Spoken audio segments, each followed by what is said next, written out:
2023 pa, ngayon nyo lang hahanapin kung sino yung kalaban niya sa land dispute. Yun pa ang gusto mong sabihin, Chief? No, Your Honor, sir. Kasasabi mo lang na you will look for it eh. So ngayon mo lang gagawin. Yes, sir. Ha? We will dig deeper.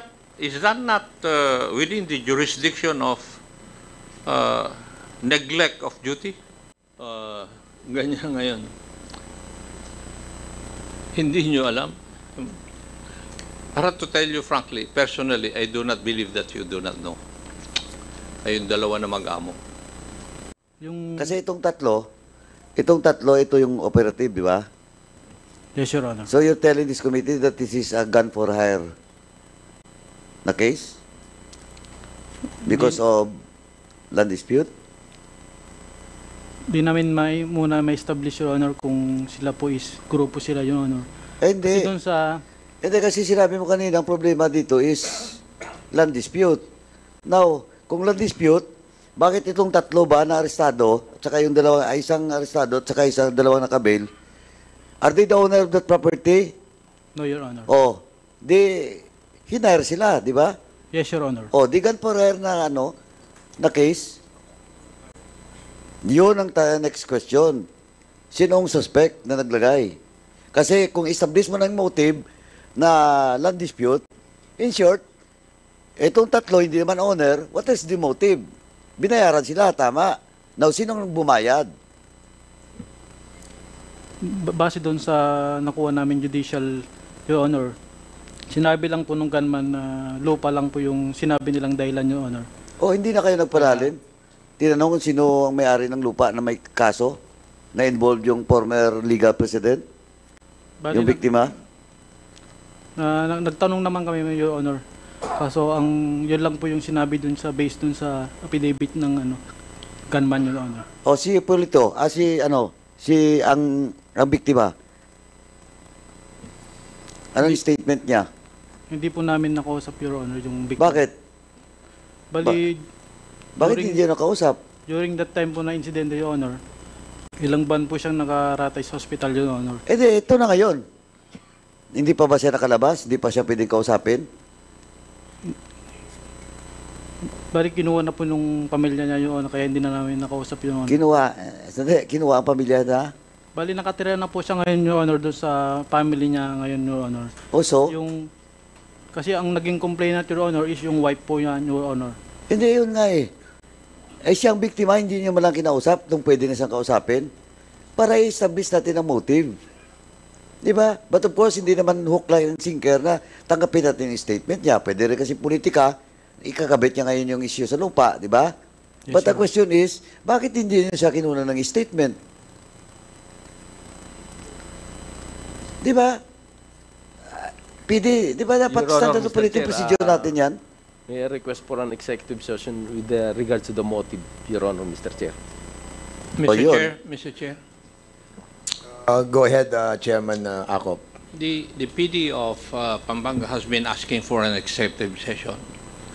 May I know the basis why we're going to conduct executive session when our rules specifically mandates the reasons why we should conduct executive sessions? Are you aware of that, PD? Yes, Your Honor, Mr. Chair. Would it affect national security? No, Your Honor, Mr. Chair. Oh, so why are you asking for an executive session?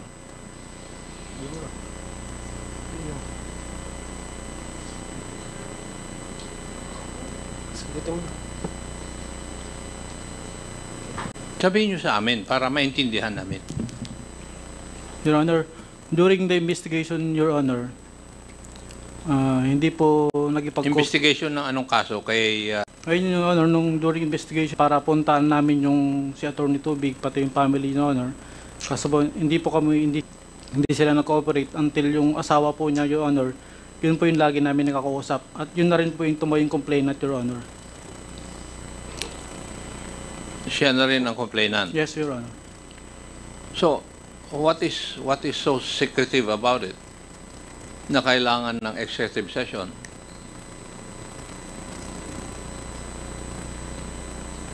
Kasi may nahuli na kayo, di ba?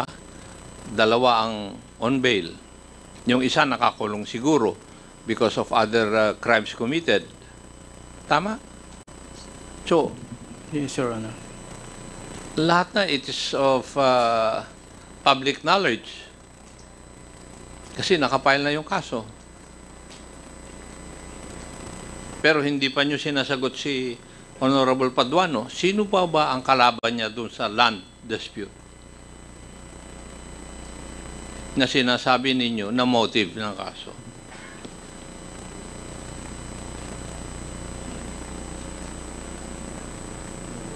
Yung ba ang ang hindi nyo gustong sabihin sa amin kung sino ang nakalaban niya o kalaban niya sa land dispute? Ano, iho? Eh, sabi ko naman sa'yo, papunta ka pa lang, pabalik na ako eh.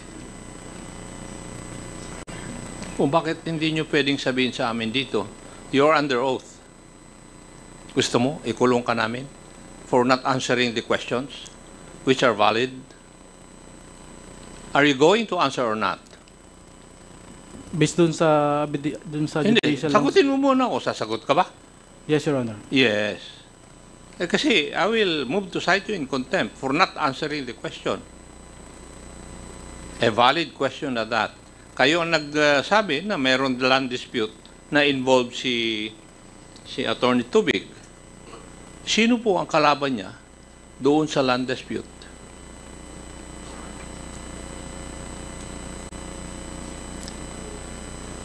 Are you going to answer or not?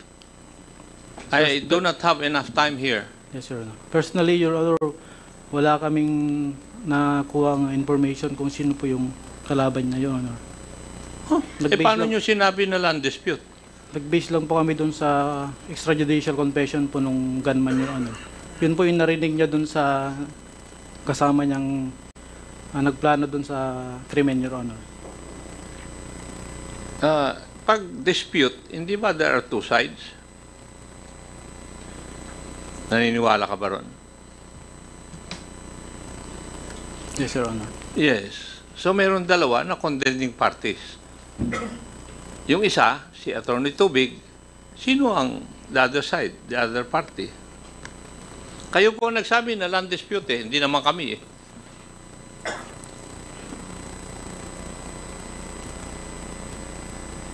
Sino? I know that you are hiding something by your actions alone. No, Your Honor, hindi ko po alam, Your Honor. Nag-base lang po kami dun sa judicial affidavit nung gunman. Who is your chief of police?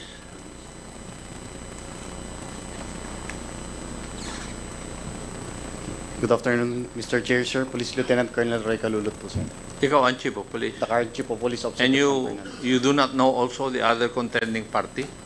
No, Your Honor, sir. Why did you not look for it?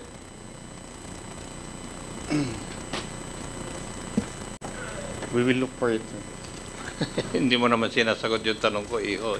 Why did you not look for it? Ang kaso ni Attorney Tubig nangyari nung December 28, April 17, 2023. 2023 pa, ngayon nyo lang hahanapin kung sino yung kalaban niya sa land dispute. Yung pa ang gusto mong sabihin, Chief? No, Your Honor, sir. Oh, kasasabi mo lang na you will look for it eh. So ngayon mo lang gagawin. Yes, sir. Ha? We will dig deeper. Is that not within the jurisdiction of neglect of duty?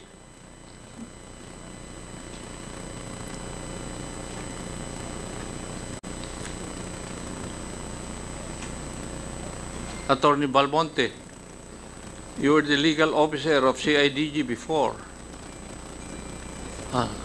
Tama ba yung kasagutan ng hepe?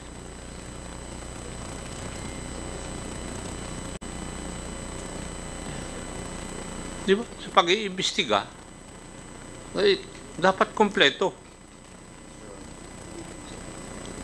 Yes, Your Honor, sir. And you did not even bother to ask sino po ba ang kalaban dun sa land dispute?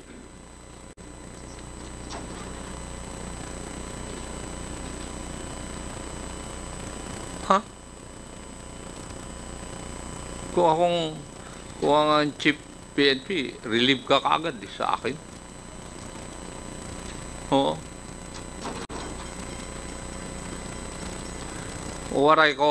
You're doing what I call a very, very sloppy investigation.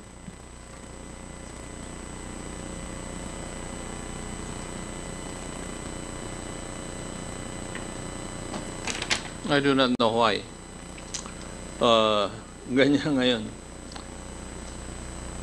Hindi nyo alam. Para to tell you frankly, personally, I do not believe that you do not know. Ayun, dalawa na mag-amo. Alam ninyo. Ano bang pinag-uusapan dito, Chairman Akop? Lupa?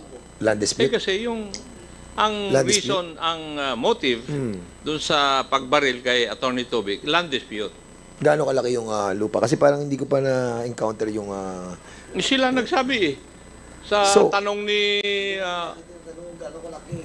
Hindi. kung may dispute, di ba dalawang contending parties yan? Yes. Basically. When I was... Alam nila yung kalaban, si Attorney Tubig. Kaya nga, when I was... Sinong kalaban ni Attorney Tubig? When I was listening to the discussion ninyo, parang hinahanap ko dito sa sinabit nila, hindi ko lang mabasa. Marami dito sinumpahan sa Laysay. Report nyo to, di ba? Oh, PNP, report nyo. Oy, Chief. Sir, if I may be allowed to speak, sir. Sige, go ahead, RD. I will take the cudgels for these people, sir. As intimated to me, sir, by the provincial director, sir, may nahuli, sir, sila, yung mga suspects, sir, and during interrogation, sir, they revealed na ang sinabi sa nang nag-hire sa kanila, sir, ang possible motive, sir, is land dispute, sir. For clarification lang, sir, si Attorney Tubig, sir, is not Teka, part with your of... indulgence, sandali lang. Yes po, sir. Sinabi nila ang possible motive. Sila ang hinire na pumatay Yes o po, sir. bumaril. Ang sinabi po sa kanila is land dispute daw po. Ay, Just bakit to correct possible po. motive ang sasabihin? Because, sir, ang sinasabi ko po, sir, is possible, sir, because si Attorney Tubig, sir, is not part of the land dispute. May mga hinawakan siya na mga kaso about land dispute, sir. So, Attorney Tubig himself intimated to them, sir, na ito yung isa sa tinitignan po nila na possibly. However, I think the reason why the provincial director is requesting for executive session, sir, is there is another motive they are looking to other than the land dispute. I think that's the reason why they're requesting, sir, for executive session, sir. Yes. Pero the other reason, does it affect national security? To my appreciation, sir, no, sir. Okay. Then, therefore, there's no basis for executive session. Why are you afraid to reveal it to us in public?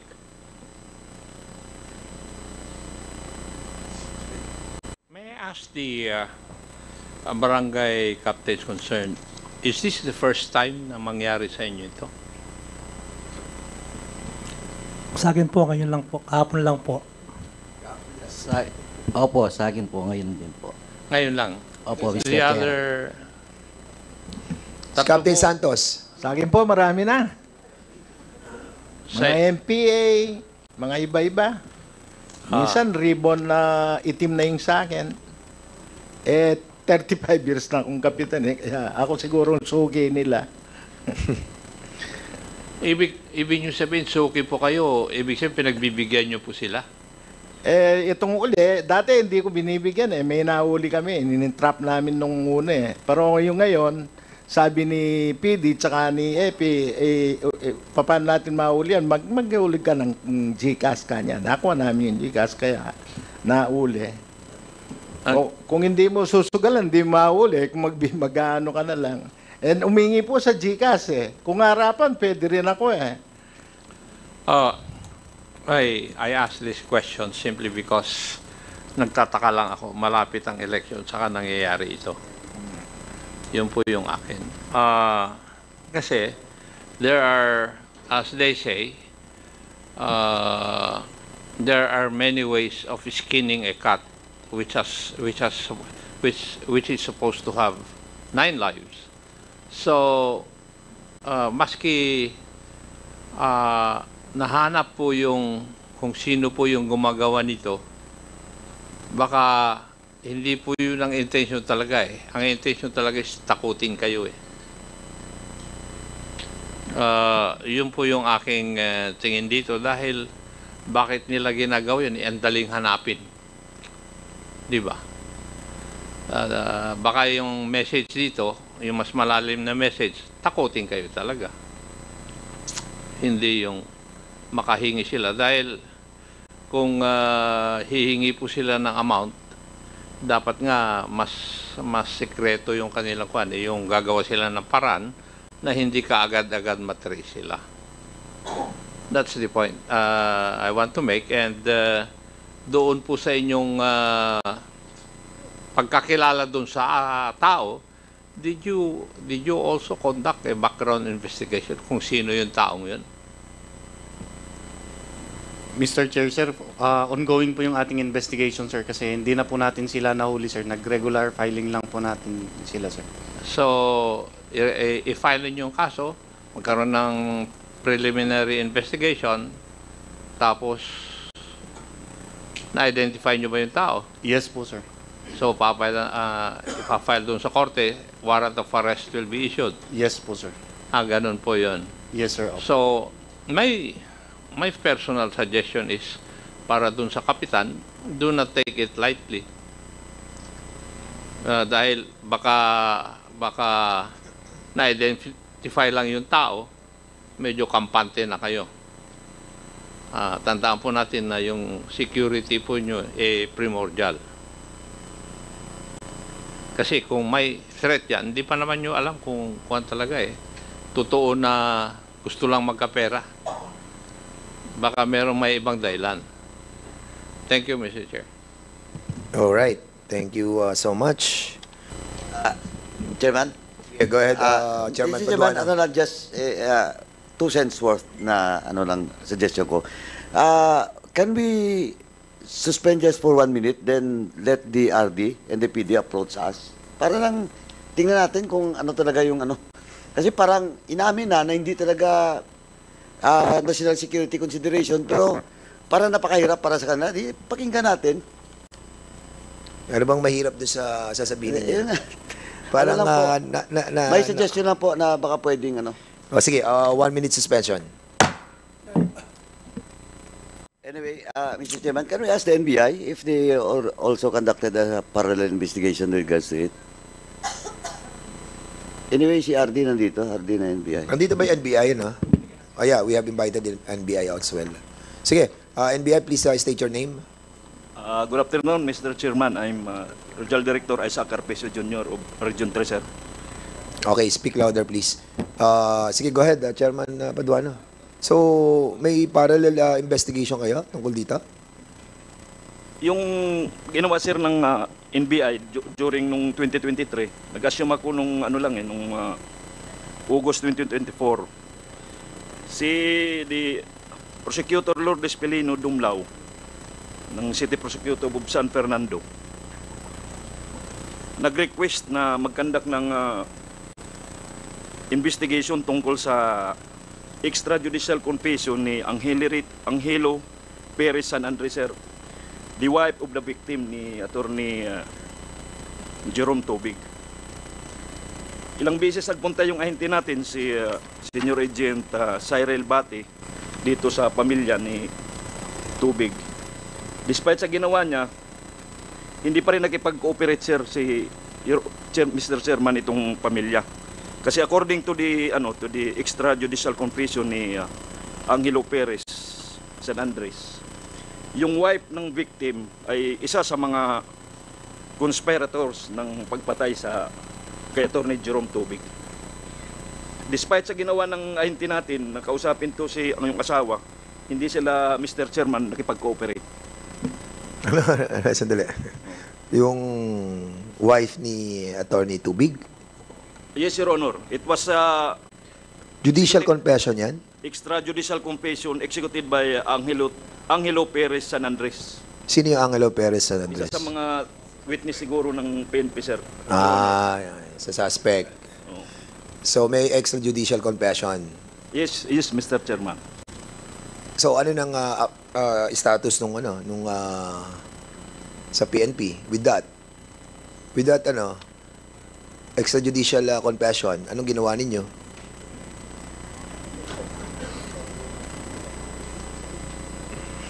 Okay, siguro kasi actually we're running out of time, no? 30 minutes na lang at meron pa tayong other resource persons na inimbitahan natin para magsalita as well.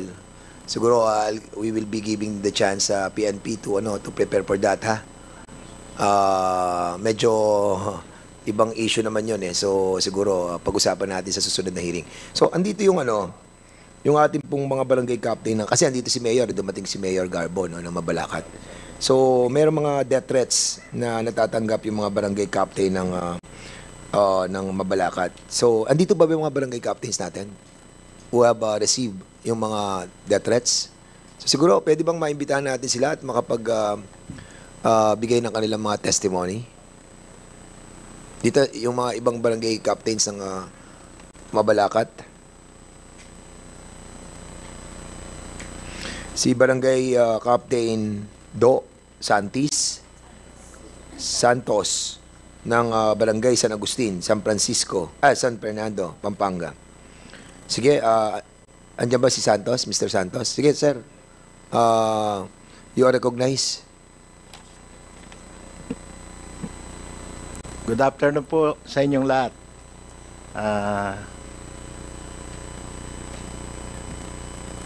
Barangay Captain po ako ng Amando Santos. Barangay Captain po ako ng San Agustin City of San Fernando, Pampanga. 1982, Barangay Captain na ako. Panahon pa ni Marcos Sr. Last term, pagkatapos bumalik na naman itong 2023, 35 years ko na pong Barangay Captain ito. Pinadala na ako ng envelope, brown. Nakalagay doon, Kapitan Do Santos. Pagkatapos nung binuksan ko, nakita ko, may picture kaming dalawa ng misis ko, may mga X yung mukha ko. At saka subject kanila. Ibig po siguro sabihin noon, tinatakot. Pero nagbigay ng number, call me kanya. Kapitan Do, call me sa number. Yung number, binigay yung number. Pumunta na ako agad sa pulis. Sanay naman po ako dyan eh. Kaya inano ko na talaga, pumunta na ako kay Epe, pagkatapos pinaimbestiga, tinawagan namin, nung sumagot, umingi ng 45,000. Pag hindi ka nagbigay kanya, papatayin ka namin kanya. Ngayon po, sabi ni Epe, sugalan namin siya na at saka ni PD na magano kami ng ulog sa GCash. Kaya para makuha natin yung niya, kanya, yung mga detalye niya, kanya. Nagulog po kami sa GCash, so yun nakuha.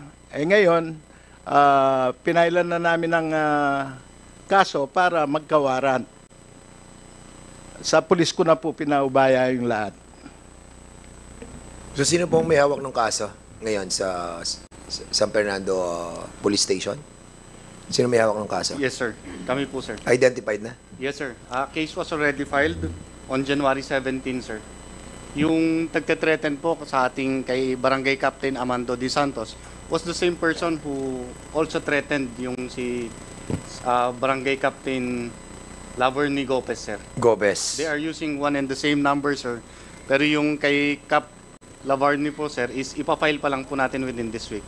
While yung So same person? Yes, sir. Taga San Fernando also? No, sir. Hindi. Hindi po, sir. Okay. Mr. Chairman, nandito ba si Kapitan Laverne Lopez? Nandito ba? Ayun, sige, invite din po natin si Barangay Captain Laverne Gopez. Pati na yung wife ata nung Barangay Captain na si Glenn Joseph Chonco.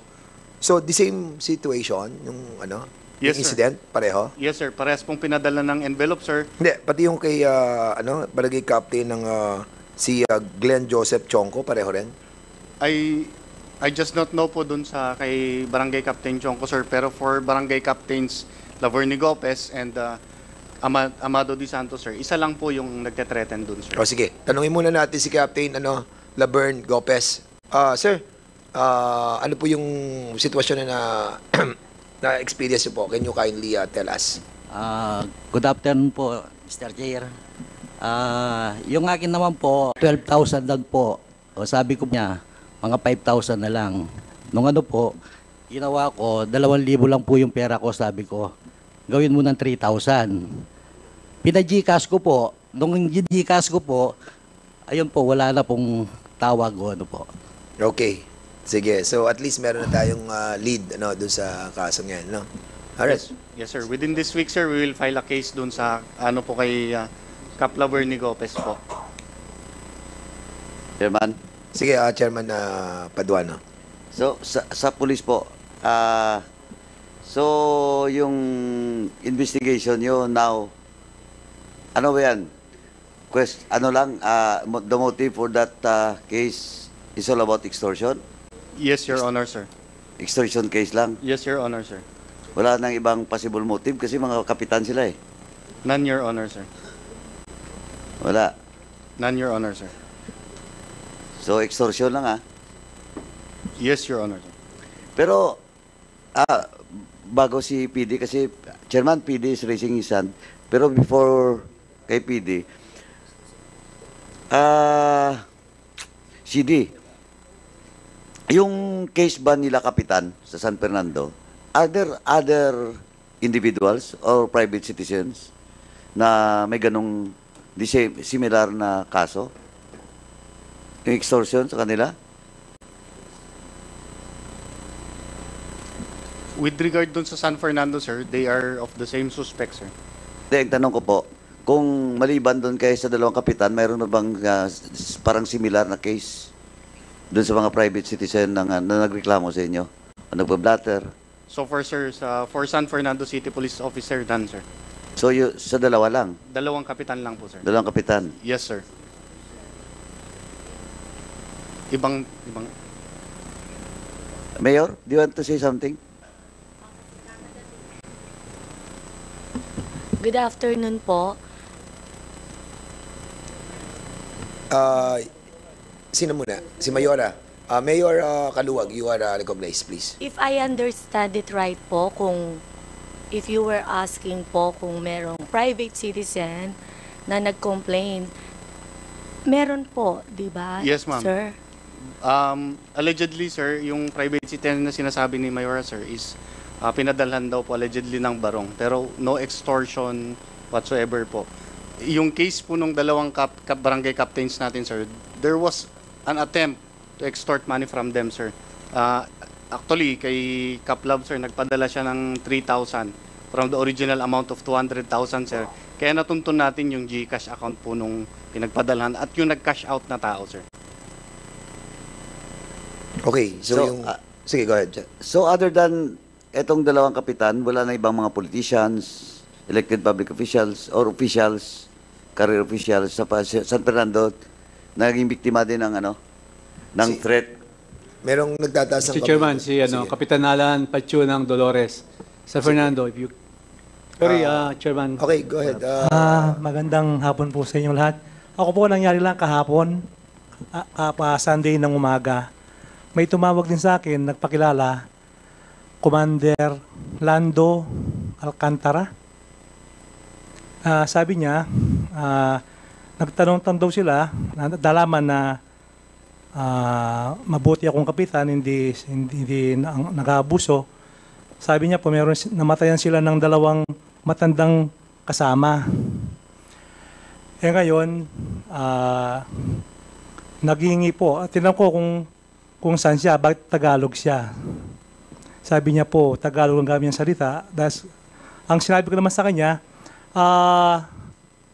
actually po, sabi ko, marami kaming kaibigan sa labas. Tinakot ko na rin po siya. Sinabi ko, nagbanggit po ako ng pangalan. Tapos, sabi niya ng panghuli, nanghingi na lang po siya ng pandiesel. Pandiesel. So, okay. Pandiesel po. So, parang members of this committee, mga resource persons, parang merong may pattern, no? Parang nakikita natin that parang merong pattern na parang gustong guluhin yung ating pong mga barangay captains. And this worries us as well, no? Kasi kung ganitong ang kanilang premise,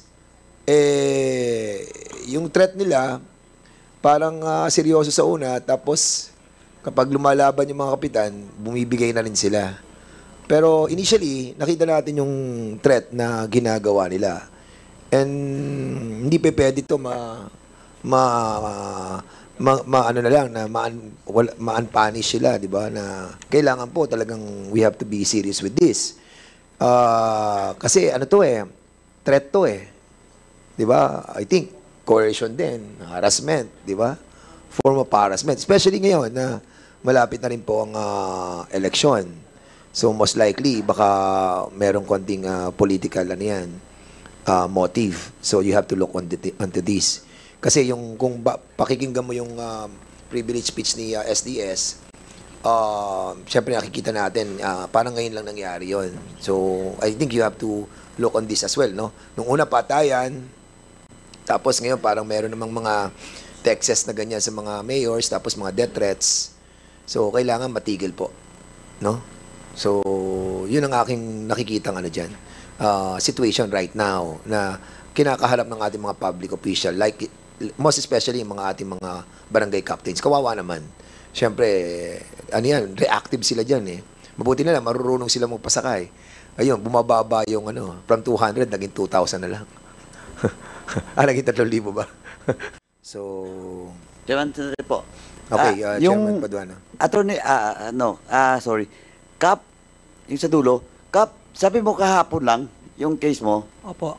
naka-coordinate ka na with the PNP? Hindi pa po. So hindi ka rin of course hindi ka nakapag-blatter pa. Opo. Hindi So after this, you have to coordinate with the PNP.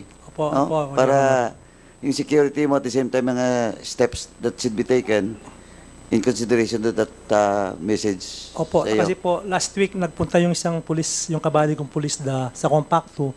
Tinatanong po niya ako kung wala pang nare-receive na call or nagpapadala ng sulat. Sabi ko wala pa naman po, sabi niya pag meron, report ka lang. Hindi pala ako nakapag-report po kahapon dahil Sunday. Thank you, Kap. Kap, yung sa case mo, Kap. Thank you, Mr. Chair. Magandang hapon po sa inyo lahat. Ako po si Barangay Captain Glenn Chongko po ng Barangay Dapdap, Mabalacat City, Pampanga. Ang sa akin naman po, nag-umpisa po yan nung nanalo po ako sa pagka-first term kong kapitan na 2022. Nagkaroon po ako ng basher sa Facebook na fake account po. Fake account. So, araw-araw po, binabash po niya ako sa Facebook. So, ang ginagawa po ng mga tao ko is nire-report namin sa Facebook tapos nawawala po siya. Tinatanggal siya ng Facebook, no? Na mismong Hanggang siguro sa nakalabing-4 na po siya ng account, 15 account na nagpapalit-palit ng account, na fake account. Doon po siguro sa tansya ko po yung mga pang-15 account niya, nag-message po siya sa misis ko sa Messenger. Ang nakalagay po sa Messenger is Kapampangan po siya. Good evening po, Mrs. Chongko. Tagalogin ko na po yung message. Pasukatan mo na ng Barong Tagalog si Cap Glenn. Babarilin na namin yan siya, sabi niya. Ang bagay na po, kung ako lang po, hindi ko po gaanong pinapansin dahil dami account, baka nananakot lang po talaga.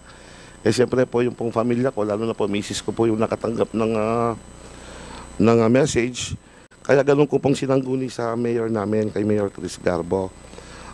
Sasamantalahin ko na rin yung pagkakataon kasi marami pong dami accounts ang nagawa na niya na pasara namin sa nire-report po namin Pero sa tingin ko po, iisang tao lang po ito. Sasamantalahin ko na po yung pagkakataon kung sakali pong matukoy natin yung gumagawa ng dami account na yan sir, thank you very much po. So, Kap, yung sa'yo, threat lang, walang extortion o walang hiningi na pera o whatever? Wala po, threat lang po. So, this is the first time? First time. First time nangyari sa'yo? Hindi po. Ilang taon ka na ba naging kapitan? Ngayon pa lang po. First term ko po. Pero dating kagawad ka rin? Opo, barangay? dating kagawad po. So, in public service, mga ilang taon ka na? Nasa pang 8 years ko na po. Bago po kasi ako nagkapitan, ako po yung chief of staff po ni Mayor Garbo. Ah, okay. Executive assistant. So first time itong threat sa'yo. Opo. Pero yung bash na sinasabi mo sa Facebook, mga ilang taon na? Matagal na po dahil... Dahil kay Mayor? Opo. Okay. Opo. Pero yung threat sa'yo diretso sa wife mo, this is the first time? Opo. So ito, Chairman, itong case talaga ni Kapitan is hindi na to extortion lang. May threat talaga sa kanya. And nakapag-coordinate ka na sa PNP? Hindi, kasi po na-receive po ng misis ko yan holiday season po, December 19 last year. So hindi pa ho namin dahil medyo naging busy po nung holiday season.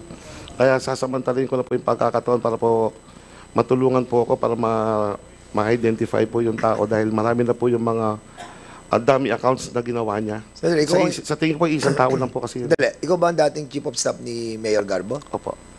So, baka naman si Mayor Garbo ang target, hindi ikaw. Di ba, ako na lang po muna. Ano ba yan? May politika ba dyan? Sino bang kalaban ni Mayor Garbo? Ang napapansin ko po kasi, Mr. Chair, parang basher ko po siya ng personal basher ko na ang duda ko po, makakabarangay ko man Kasi parang hindi po tanggap yung pagkakapanalo ko doon sa natalo kong ano. Parang ganun po. Okay. Kasi po ang pinupunan niya yung mga nagagawa ko po sa barangay namin Pero, ganun po. okay, kanina, ilan ba yung mayor ng Mabalacat na nakatanggap ng threats? Oo, si Kapitan ng si Santos, si Laverne Gopez. Sino pa ba? Ayun, yung kanina kahapon lang. 'Di ba? Mabalacat ka rin? San Fernando ka naman. Okay, so ilan na mga kapitan sa San Fernando naman ang nakakatanggap ng mga death threats? 3. Okay, siguro habang palapit ang eleksyon, dadami yan. So we have to do something about this, no? PNP, kasi medyo worrisome yan. Pag nagka-apikunan yan, baka diretso sa patayan. So, hindi natin to pwedeng baliwalain. So, the chair would like to acknowledge the presence of Congressman Joseph Jojo Lara of the 3rd District of Cagayan, sir. Welcome. Patapos na po kami. Chairman ako. Mr. Chairman, ako, ang isip ko kasi, nangyayari mga ito dahil malapit ang eleksyon Ang tingin ko. Kung hindi magkakaroon ng election sa May, wala siguro sa tingin ko itong mga ito Doon po sa mga kapitan ng Mabalacat, 5 po kayo na ng threat? Mayor? Mayor Garbo. Mr. Chair, Your Honor, thank you very much po for recognizing me. There are 5 po. One is our League of Barangay President. Nandito po siya. And then one is my brother, who is a barangay captain of one Barangay Kakutod, which is just undergone a naoperahan po siya sa blood clot sa ulo niya, naka-confine pa po siya sa Medical City. And one is Barangay Captain Davidson of Barangay San Joaquin, which is right now nakasumpong po yung niya, hindi makalakad because namamaga po yung paa niya because of uric acid disease niya po. Nandito lang po si Barangay Captain, 3 po sila, ABC President Glenn Chongco and Jomer Jomer Ong of Barangay Santo Rosario po, Your Honor. Mr. Mayor, how many barangays are there in Mabalacat? We have 27 barangay, Your Honor, Mr. Chair. Yun po yung number of barangays. 27 barangay po. With your indulgence, Mayor, pasensya na po kayo. Kailangan lang sigurong tanungin ko ito. Opo. Ito po bang 5 ito ay rabid na sa inyo? Opo, they are a loyal ever since po their loyal leader of my even during my time as a provincial board member po. So, ito po yung 5 na nakikita po ng taga-Mabalacat na saradong sa inyo. Actually po right now, I can say that out of the 27 barangay, I have 25 barangay captains who is with me. 25. Opo. Okay. Pero matagal naman po kayong politiko sa tingin ko kaysa sa akin eh. I've been in politics for 33 years, Kaya Your nga Honor. po. Kaya, alam nyo naman po siguro na kung kayo po ang nakaupo o current na mayor, ang babasagin po ay yung mga kapitan, di po ba? Tama po. Kasi yun ang organizational structure nyo. Yes, Your Honor, I know. Yes. So, the back of my head, Mayor, may kasama pa rin politika ito. In my, sa akin po, this is the first time that I've been experiencing ito pong, situation na ganito. May kalaban po ba kayo? I have my, kalaban ko po is my vice mayor po. May I know the name of your vice mayor? Si Attorney Gerald Aquino po. Siya po Attorney Gerald Aquino po. Siya ang makakalaban po Opo. ninyo. Matagal na rin siyang politiko. He entered politics in 2013 po as a councilor and then 2-term councilor and then kinuha ko po siya dahil nakiusap po siya sa akin to be with me as a partner in 2019 election at in 2022 election. Okay. Maraming salamat po, Opo. Mayor. The Mayor of San Fernando, ilan pong kapitan ninyo ang nakatanggap na po ng ganito pong threats? Yung reported po, parang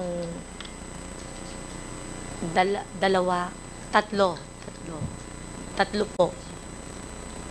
Ilan po ang barangay ng San Fernando? 35 po. 35. Would it be accurate para masabi ko na itong tatlo tauhan po ninyo? Yung parang ang hirap po sagutin, ano? Bakit hindi po nyo alam kung sino po ang inyong rabid supporter at saka hindi?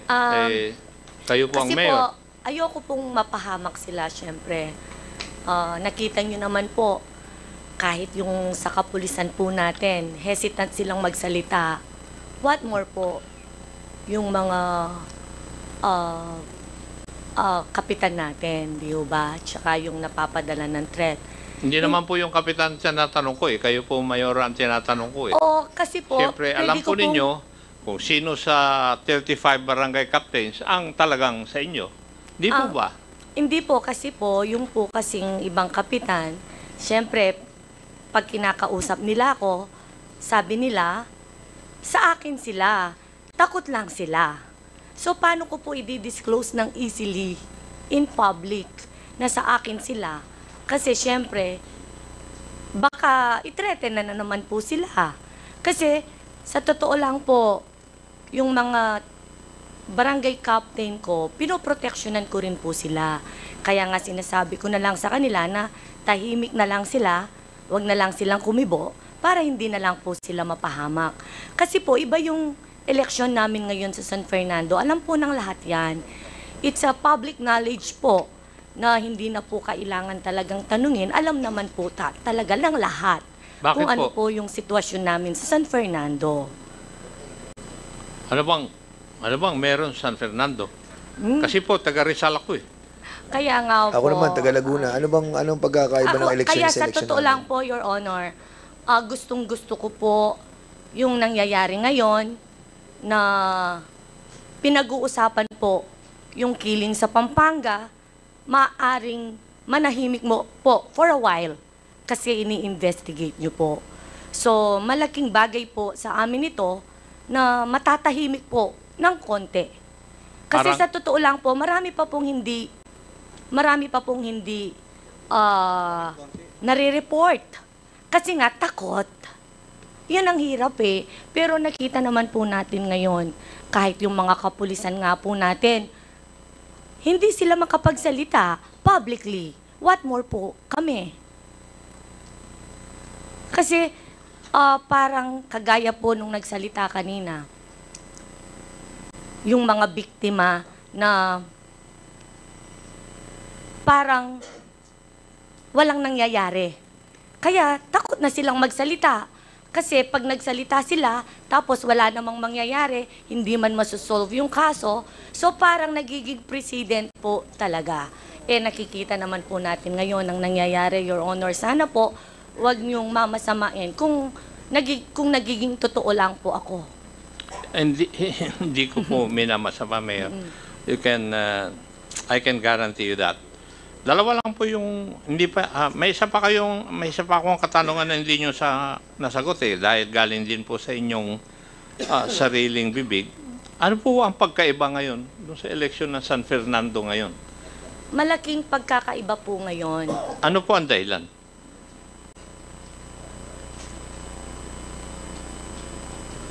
Politics. Politics po. Oy, politics din po noon ng mga nakaraan. Opo, kasi noon po kasi, syempre, lumaban ako ng 2019. Hindi takot yung mga tao na sabihin kung sinong mayor nila. Kasi alam nila, hindi ako marunong manakit, hindi kami bayolente. Ganon din yung opponent ko noong 2019. Ngayon, napakatahimik po. Pag naka-Vilma sila, ay talagang hindi magsasalita yan. Kahit magpa-survey po kayo ngayon sa San Fernando, napakalaki ng undecided na percentage dahil takot ang mga tao. So, ang ibig niyong sabihin, Mayora, noong 2019, hindi yung kalaban po ninyo, hindi nyo kalaban ngayon. Sinasabi nyo sa akin indirectly, iba ang kalaban nyo, ibang klase yung kalaban nyo ngayon. Opo. Anong klase po ba yung kalaban nyo ngayon? Di ba tao? Powerful po sila. Meron pa bang mas powerful kaysa gobyerno? Siguro po ang public na ang sasagot dyan. Not me. Public? Public. Kasama po kami sa public. Nagtatanong po ako ngayon, Mayora. Hindi ko rin po masagot yon. Matanong ko nga po kayo, sino po ang kalaban nyo ngayon? Yung pong kapatid ng governor, anak po ng vice governor. Mabigat nga laban po ninyo. Kasi dalawang kaban yung kalaban nyo Kaya nga po. Naintindihan ko na po. Kasi, para bang sinasabi nyo rin kanina kay Chairman Fernandez, medyo natahimik ngayon dahil nagko-conduct ng investigation. Ang ibig sabihin, parang sinasabihan nyo yung chairman namin, idire-diretso yung pag-imbestiga. Di po ba? Opo, kasi napakalaking bagay po talaga nito. Na for a while, I guess, maybe, tatahimik dahil alam po na nag-iingay kayo dito. So, syempre, matatakot naman po kahit papano kung sino man po ang nasa likod ng killing. Hindi naman po tayo nag-iingay dito. We're just ferreting out of the truth. Kasi baka kasi yung misconstrued, no? Na yung mga killings na iniimbestigahan po natin dito, kailangan po talaga natin makita yung kung bakit po, no? And at the same time, yung mga threats na nangyayari. But nevertheless, kung nakakatulong po para matahimik po ang eleksyon sa Sobrang Fernando, nakakatulong po, Your Honor. Nagpapasalamat ako sa mga members for being a part of a somehow a peaceful resolution in San Fernando City. Sige, go ahead, Chairman ako. No more questions, Mr. Chair. Thank you. Mr. Chairman, yes, SDS yung Gonzales. sinasabi ni Mayora, sana hindi lang itong eleksyon na to ang matahimik ang aming syudad ng San Fernando, ang lalawigan ng Pampanga, as I've said before in my opening statement, because Pampanga is the heart of Central Luzon. Nandyan po lahat ang magagaling. Kaya kailangan po hindi lang ngayong eleksyon. Director Pajardo, please. 3 buwan na lang po mahigit. election na. Sana po, I hope and pray na walang mangyayari. Ako, yan lang po ang inihingi ko sa inyo, sa kapulisan, sa COMELEC, na sana maging fair ang laban. We will just level the playing field. Ayahan po natin yung taong bayan na magdesisyon kung sino ang dapat mamuno sa lalawigan, sa distrito, sa siyudad ng San Fernando, and the 21 towns of Pampanga. At sana po, kabukal po ng sinasabi ko, huwag po kayong matakot, mga barangay captain, mga barangay leaders down the line. Nandyan po si Chief PNP, nandyan po si General Pajardo, nag-usap na po tayo. Definitely magiging tahimik ang ating eleksyon na darating at protektado po kayo sa mga ginagawa nating maayos sa ating bawat lugar, sa ating bawat bayan, sa ating bawat barangay. So, Mr. Chairman, on that note, I would like to thank all of you. To those resource persons came from other towns like Municipality of Parayat, the City of San Fernando, and of course, Mayor Garbo and Mayor Vilma of both cities in San Fernando who are here this afternoon in attending this very important hearing on my resolution. So, salamat Mr. Chairman, maraming salamat po ulit. Sana binibigay ko na po yung bola sa ating PNP. Maraming salamat po. Okay, hindi pa naman po tayo tapos, ano? We'll be setting another hearing for this purpose. At the same time, siguro, kasi alas 10 na po, magsa-session na po, at ako may privilege speech. At may request po si Congressman Plato, yung other matters. So, pupunta na po tayo sa other matters and we will be recognizing Congressman Plato. Sir, Thank you, sir, you are recognized. Maiksi lang kasi sususukan ko lang yung kay Senior Deputy Speaker. Unang-una, before I propound my questions to our distinguished guest, the new Regional Director of the Philippine National Police, Region 3, Brigadier General Gil Pajardo, allow me to extend our warmest welcome and congratulations to our new appointment. Kasi po ang Bulacan is nasa Region 3, comprising my district comprises the towns of Santa Maria, Angat, and Rosagaray. Ang pagkaalam ko po kasi, doon daw kayo sa aking isang bayan na pinanganak.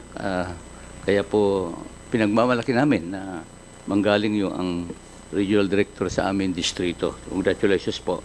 And we manifest your success in leading our region toward a future of peace, security, and justice. May your wisdom guide your decisions, your strength inspire your team, and your compassion light your path. We envision a region free from violence and injustice, a vision we believe na kaya-kaya mo. You understand with your accomplishment, you will realize this. May I ask, Director, Mr. Chair, Director Pajardo, what are your overarching plans to ensure peace and order during the 2025 Philippine elections as a spokesperson of PNP and also as a Regional Director in Region 3?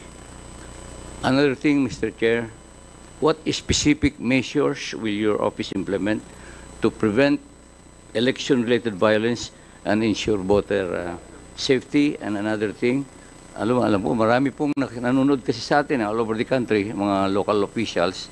What will how will you coordinate with local government units and law enforcement agencies to maintain an order across the country and across our region? Thank you, Mr. Chair. Okay, thank you so much. So, as I've said a while ago, hindi naman po ito ang pagtatapos ng ating pong... Hindi pa sumasagot. Pwede ba? Yeah, sorry. I'm asking the region. Kala ko, nag-manifest ka lang. Okay, RD, Gin Pajardo, you have the floor. First of all, sir, I would like to thank Congressman Plato for the kind words, sir. But with the indulgence of Congressman Plato, sir, may I be allowed to respond to our Deputy Speaker, sir? Deputy Senior Speaker, sir. Unang-una, sir, nagpapasalamat kami na i-bring po sa attention po ng committee po na ito, yung mga nangyayari po sa not only in the 3rd District of Pampanga but the whole Pampanga. Nagpapasalamat kami sa mga kapitan na nandito. Some of them I knew because I serve as the former Chief of Police ng City of San Fernando and Provincial Director po ng Pampanga. I basically have some idea kung ano po yung nangyayari dito. And ang pakiusap lang po natin, sir, sa ating mga kasamahan sa mga kapitan na while there are indication po na yung a few cases na naimbestigahan po ng San Fernando lead to the conclusion na extortion po yung naniniwala po at tama po yung sinabi po ni Honorable Ako po kanina na while there are indication that these cases may be related to extortion activities, but we cannot take this lightly because it involves the security and safety of our local officials, particularly in Pampanga. At ang pakiusap ko lamang po, sir, kapag may nare-receive po kayo ng mga itong klaseng pananakot either through text, through social media, ay ipaalam niyo po kaagad sa amin, and I'm giving you my personal word po na a-actionan po namin ito. Because hindi nga po natin alam kung ito lang ba ay extortion, baka this may lead to a more serious problem kung ipagwawalang bahala po natin. At wag po kayong magbigay ng anumang amount because this will encourage those people behind these threats po na ang objective lamang po ay extortion po. And answering po ang tanong po ng ating kagalang-galang na Congressman Plato po, ang overarching objective po ng PNP leadership with respect to this forthcoming election ay malinaw po. We will provide all the necessary assistance sa COMELEC po to make sure po na magkakaroon po tayo ng safe and secure and credible election po. So all resources po, both personnel and logistical assets po, ay ikinukumit po ng buong PNP po to make sure po na lahat po ito ay magagamit po not only during the actual election but before, during, and after election po. And this is precisely the reason po na tuloy-tuloy po yung ginagawa pong security assessment po ng inyong PNP while it is true na ang COMELEC po ay naglabas na po ng initial list po ng mga election areas of concern. But on the part of the PNP, tuloy-tuloy po ang ginagawang security assessment. Ang objective po ng inyong kapulisan ay mas mapababa pa po itong mga naunang naisama po dito sa election areas of concern, na ang intention po kung bakit po natin ito inirekomenda sa COMELEC is for purposes po na mag-recommend po tayo ng additional deployment po, particularly coming from the mobile forces and special action force to make sure po na trained and highly skilled po yung mga pulis na ilalagay natin, particularly po doon sa mga conflict areas po. And as a additional security measures po ay meron na rin pong utos ang ating Chief PNP, and this is already cascaded sa ating mga provincial directors po na mag-designate po na mga official focal person po doon sa mga magkakalaban po dito sa nalalapit po na eleksyon para maglagay po tayo ng mga pulis na kahit paano po, kung may concern po ang both parties po, ay madali po nating maa-actionan po at ma-diffuse po yung mga possible tension arising from these contending parties po. At pagdating po sa resources, full force po kami at gusto po nating ibigay ang aming commitment po. The PNP will remain political and non-partisan dito po sa darating po na election. Okay. Thank you, Mr. Chair. Additional lang sa security measures, nabanggit po niyo yung mga hotspots. Paano po, mag-identify na ba tayo hotspots in Region 3? Siguro sa Bulacan, wala siguro po sa Bulacan. In other areas, being the spokesperson, meron pa tayo sa Region 3, Madam Chair? For the whole country, sir, we have at least 403 initial list of areas categorized as election areas of concern po.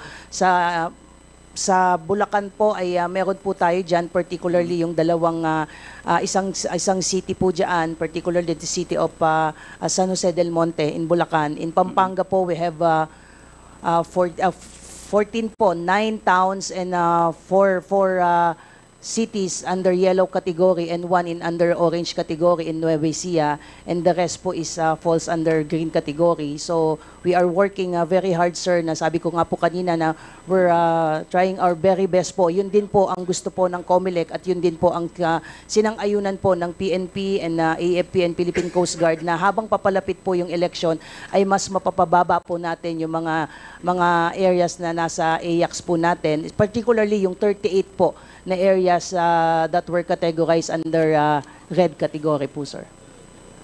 Mr. Chair, isa na lang dadagdagan ko na lang po. Thank you for that, Director Pardo. Sa anti-corruption and fairness, how will you address cases of vote buying and other election-related offenses that may threaten peace and order? What mechanism are in place to ensure the, shall we say, neutrality? Thank you, Mr. Chair. With regard to vote buying and vote selling, sir, the COMELEC has already entered into a memorandum of agreement with the service provider like the GCash and PayPal because in previous elections, sir, there are recorded cases na dito pinapanel at times yung mga pambili po ng boto. So nakipag-tie up na po mismo ang COMELEC. And on the part of the PNP, sir, yung ating pong PNP ACG who is primarily the primary unit who will be investigating these cases, particularly using yung ating mga internet-based payment application po to make sure po na hindi po ito magagamit. And doon naman po sa normal o traditional way of vote buying po ay, again, we are appealing po sa ating mga kandidato po na wag po natin itong gamitin. At kung meron man po kayong madodokumento po, siguro po makakatulong po for purposes of filing po ng kaso po ay kung madokumento nyo po yan either to picture or video po kasi kailangan po natin yan para mas mapatibay po natin yung kaso sa pagsasampa po ng vote buying kasi dalawa po ang kailangan po natin diyang mga witnesses, yung pong binibili ang boto at yung pong nagbebenta at nagbebenta po ng boto at syempre yung mismong ini-encourage at ini-entice na bilhin ng kanyang boto, we need their affidavits po. So yun po yung mga kailangan po nating mga dokumento. Sabi ko nga po kanina, on the part of the PNP po, please be assured na gagawin po namin ang mga trabaho po namin na wala po tayong kinikilingan po. Maraming salamat, Mr. Chair. At saka, again, congratulations. At Mr. Chair, pinagmamalaki namin na galing sa region, sa district ko po ang aming regional director. Thank you, Mr. Chair. Okay, thank you so much. Yeah, okay, before we end, the Chair would like to acknowledge the presence of our dear friend, Congressman Benny Abante. Thank you for coming late. At tapos na po kami. Pero meron pong isang question pa dun sa ating mga invited resource person. Kasi kanina, nagkaroon tayo ng, well, it's not a motion, but a request na magkaroon tayo ng executive session tungkol kay Barangay Captain Mel Lumbang. Taking the line of query kanina ni Chairman Acop, kung hindi naman involved ang national security dyan, there's no reason for us to conduct pa ng special session, ng executive session. Saka wala na po tayong oras. Siguro, tanungin na rin natin si Konsehal Mel Lumbang, ano? Yung you were asking for an executive session kanina, and also the PNP. So, palagay ko, i-discuss na natin yung issue nun para tapos na tayo sa issue ni Captain Mel Lumbang ng Lakyos, Arayat. Tama ba? So, ano bang dapat nating itago doon sa publiko? Meron ba tayong dapat itago? Si Konsehal Che. Sige, Konsehal Che Lumbang. Opo. You are recognized. Opo, Mr. Chair, gusto ko po sana executive session po yung sa akin. Lalo na po sa naging resulta ngayon, baka yung ano po natin, seguridad po natin, siyempre lalo na kampanya po, mga kampanya po tayo, siyempre sa mga nasiwalat na banggit ngayon, siyempre paano naman po yung seguridad namin? Sige, siguro ano muna tayo, siguro the best 2 minutes suspension muna tayo, ha? Sige.